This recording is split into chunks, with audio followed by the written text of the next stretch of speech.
first thing that a leader that is unprepared, and actually if you try to ask 10 people, 9 out of 10 answered with the question, you are asking about my values or the company values? And they were buying time. The second thing that 9 out of 10 came up with was integrity or honesty. And they all, 90% over of them, stopped after 3. And they needed more, and that's because they had so many that they wanted to go to the 4th and the 5th, but they didn't do the prioritization. What that led me to understand is that majority of the people don't know their own values. They act their values because this is why you do what you do, but they're not conscious to know what drives them. And then companies come and say, oh, we sat and we thought these are X values that we have, and now you behave this way, while that person does not understand their values. So what we do the other way around. We get people to understand their values, create team values, and go with the team values to the wall and make the connection. So we go the other way around. Mm-hmm. What is your leadership mantra? Why do you lead? Why should people follow you? I could be wrong, but it's just Gandhi who said this. You got to do what you got to do.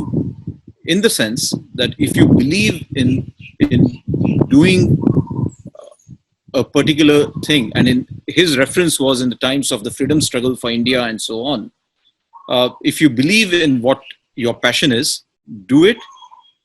Leadership is a consequence of that.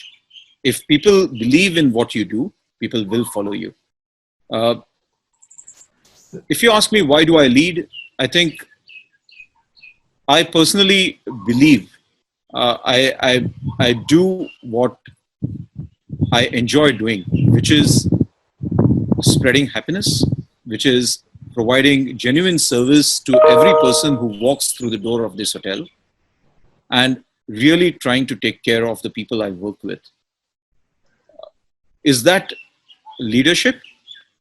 Maybe yes, and if so, because I enjoy doing these 3 things that I mentioned to you, leadership is the consequence of what I do. I love to take my people along. Whoever, when I say my people, it could be my colleagues, it could be my team members here, it could be the people who I report to. It is important to connect with them, not just at a superficial level, but bind with them, form those relationships with them. Leadership, I think, is a consequence of the actions that you do day in and day out. Very interesting. And it's like, I could hear in what you say is that you care for the people. And having been leader myself, I could tell you that people really know when you care for them.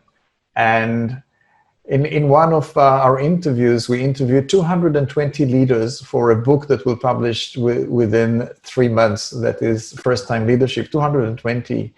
And I think it was the CEO of Marriott in Asia who said that about likability is say you have to be friend and take care of your team, because they will do things for you that they would not do for the company if you're a good leader.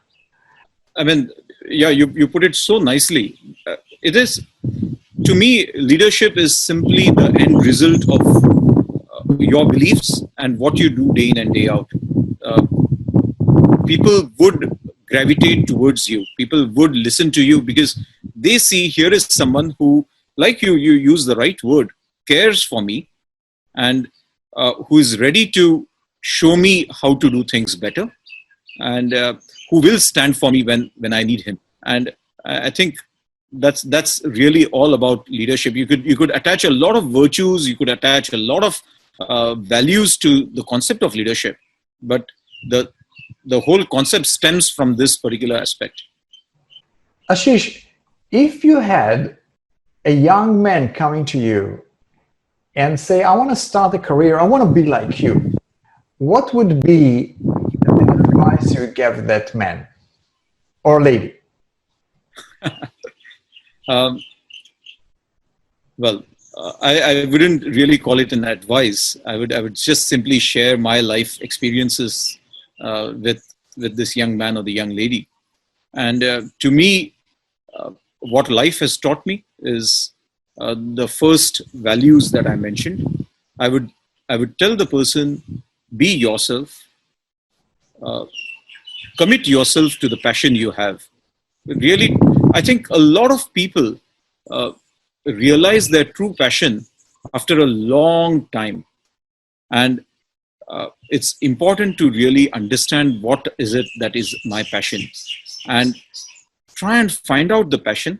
And once you know, go full on into it, really believe in it, believe in yourself, and commit yourself to it. The results will come.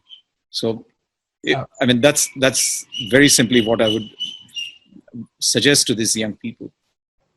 This is fantastic. And I really have a desire now to come to your hotel. But before that, now, how did you manage as one of the top 25 hotels in the world? You mentioned that with your family, you had new realization during COVID and you decided to be more with the family and give more time and priorities. And COVID time was very tough for the industry, still is. What is your experience? What is your team experience? How did you manage during that devastating time and still be delightful?